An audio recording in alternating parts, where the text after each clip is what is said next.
Today I'm gonna learn how to make retainers. The unboxing begins. Alginate impression material, dental splints, dental impression trays, a dental toolkit, filers, dental stone, a vibrating tray, a thermoformer. This is so heavy. I'm gonna put this on the floor and we're gonna pick it up. A sander. This is so big. Oh my god. This is so insane. I did not expect it to be so much material. I don't know what I'm doing. This is overwhelming. Ah yes, and I forgot the dental spatula. The reason why I am making my own retainers is because I'm almost due for replacements, and if I were to order them from my orthodontist, it'll probably be around $150 to $500. Yeah, I just wanted to answer the question, is it better to leave it to the pros, or can I just do it myself? Disclaimer, I'm not encouraging or discouraging you from trying any of this, but I think it's fun. Yeah, no, I'm excited to try this out. I am very scared about whether or not this is gonna work, but we'll see. This is so crazy. I've like never done anything like this before, and I am like having a little panic attack. Oh my god. Okay. So I'm gonna open these up. They come in different sizes, so that's interesting. They're the largest. Oh no, I'm dropping them, no!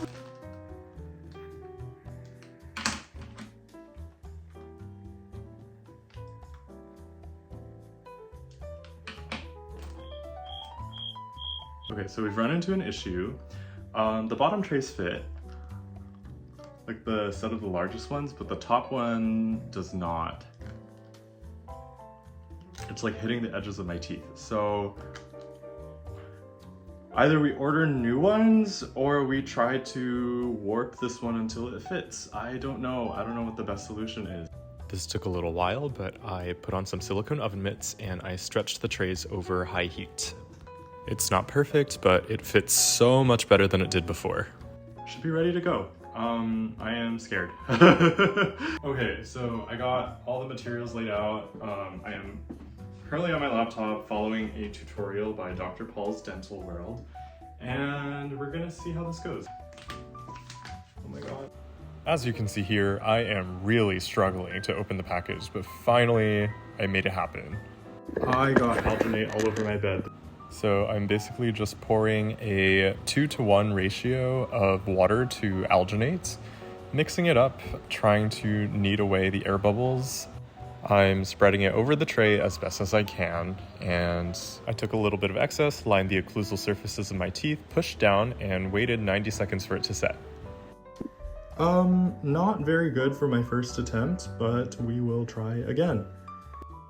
So the first time around, the impression was a little bit too shallow, and I guess I just didn't push down hard enough. I'm basically just starting the whole process over again, and again lining the occlusal surfaces of my teeth, popping it in my mouth, pushing down a little bit further this time, and waiting 90 seconds for it to set.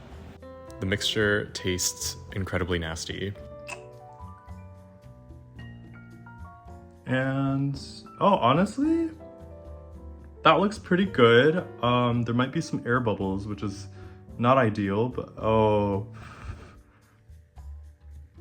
You know, there are some pretty big ones, so that's a little concerning. So instead of the paper bowl, I switched it out for a plastic container, which was more flexible and easier to kind of knead and squish out the air bubbles. In hindsight, I probably should have invested in a silicone mixing bowl, but whatever. Again, taking some excess to line the occlusal surfaces of my teeth, which is important for minimizing air bubbles. If there's too many of them, the impression's not going to be accurate and the retainers won't fit. Oh, these look pretty good. Not too many air bubbles. Excellent. Everything that we're looking for.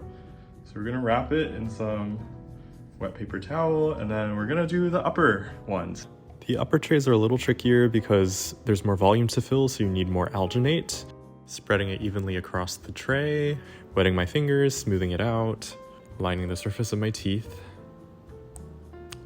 pushing really hard up, waiting 90 seconds, popping it out once again. Okay, maybe this one I might need to redo. Like, you can see some air bubbles. I don't know, hard to tell.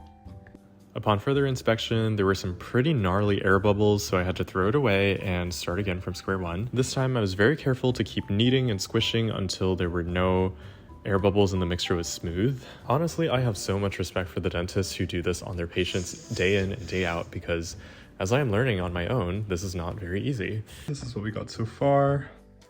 Nothing too terrible.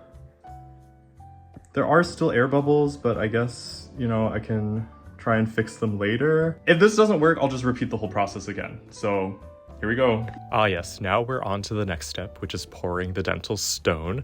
This is basically a really gnarly looking yellow plaster that sets decently quickly after mixing. I'm just gonna get it to a decently thick but also glossy mixture that falls off the spatula pretty easily. And now I'm just setting it on the vibrating tray table to get rid of any excess bubbles. Now I'm just taking a little bit of stone and I am just trickling it down into all the crevices, letting the vibrating casting table do its thing, getting rid of the air bubbles, and just filling it to the brim. Now I'm just going to repeat the same thing for the lower set of trays, and taking a nice big glob and smearing it over the top. So because the mixture gets a lot thicker as you go, it makes it a lot easier to do this step, which is build up a very thick layer for the base of the trays. So I'm just doing this for both sets and smearing a really thick layer and flipping it upside down, trimming off the excess on the sides, and it's basically ready to sit for about an hour. So the real question is, how did I do? We got these here and we're gonna take them out and I hope they don't get stuck. So yeah, let's take a look. Safety first. We're gonna see how these turned out. At this point, I took the mixing spatula and started knocking and chipping off the excess, and honestly, it came off pretty easily. And yeah, it turned out really great. The teeth fit together, and all that's left to do is just picking off any excess air bubbles with a dental pick, and that's about it. Okay, so this looks a little bit crazy because I'm in the bathroom, but I have basically connected the water supply to the trimmer.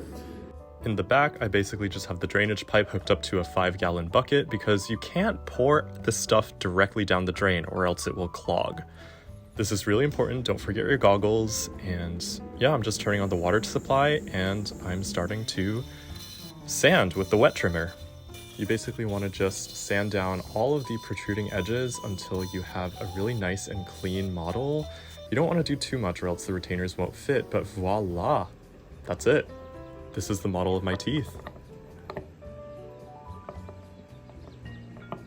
Now we're gonna start thermoforming this. I'm very excited. So we got these metal beads that we're going to line with this tray. I hope they don't spill everywhere, but it's on here. Nice. I'm gonna put this here.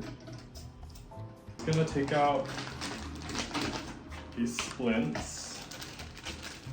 I'm gonna need 2 of them. So every splint comes with this plastic membrane that you kind of have to remove. You definitely don't want that melting and burning. So I only get one shot at this, but I'm gently placing the model over the metal beads. Heated up the splint until it is lightly warped, clamp, and then vacuum. Definitely don't forget to turn off the heat or else it will start smoking like this. Waited about 30 seconds for it to cool, and yeah, you can just remove the splints. I'm using a pair of scissors here, but a handheld saw would definitely make this so much easier.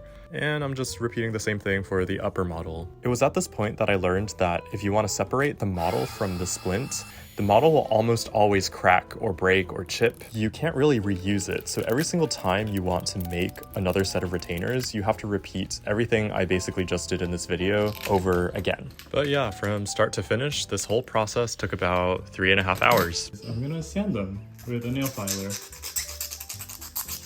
And voila, here's the finished product. I am so happy with how these turned out. They fit perfectly, and in theory, they should continue to keep my teeth in place. Ideally, they last more than 2 years, but in order to justify the cost of producing these, I have to make maybe like 3 or 4 more of them in order to make it worth it. So I hope you learned something, and thanks for watching.